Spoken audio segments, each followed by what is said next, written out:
গরম না ঠান্ডা, কোন জলে চান করছেন তার উপর নির্ভর করছে আপনার শরীর। শীতকালে কম বেশি গরম জলে চানের অভ্যাস থাকে অনেকে, তবে সারা বছর গরম জলে চান করার গুণাগুণ যদি জানেন তবে সিদ্ধান্ত বদলাতে বাধ্য হবেন আপনিও। আসুন জেনে নেওয়া যাক গরম জলে চান করার উপকারিতা। গরম জলে চান করলে রক্ত সঞ্চালন ভালো হয়। হাত পা থেকে শুরু করে শরীরের সব স্থানে রক্ত সঞ্চালন ভালোভাবে হয়। এছাড়া এতে ক্লান্তি দূর হয়। রাত্রিবেলাতে ঘুমাতে যাওয়ার 90 মিনিট আগে যদি আপনি গরম জলে চান করেন, শরীরের জন্য এটি ভীষণ উপকারী।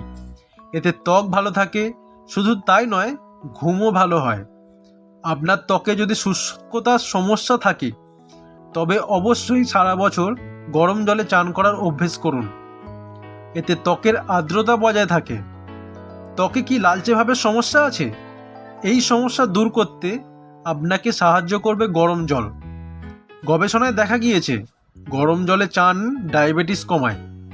যদি ডায়াবেটিসের সমস্যা থেকে থাকে তাহলে আর কোনো কিছু না ভেবে সারা বছর গরম জলে চান করুন। সারা বছর সর্দি কাশির সমস্যা লেগে থাকে, শুধু গরম জলে স্টিম নিলেই হবে না, সেই সঙ্গেই নিয়মিত গরম জলে চান করুন। এতে তাড়াতাড়ি সুস্থ হতে পারবেন। তবে গরম জলে চান করার ক্ষেত্রে একটি বিষয় আপনাকে মাথায় রাখতে হবে, খুব বেশি গরম জল ব্যবহার করবেন না, এতে উল্টে শরীরের ক্ষতি হতে পারে। ঈষৎ উষ্ণ জলে চান করুন, সুস্থ থাকবেন।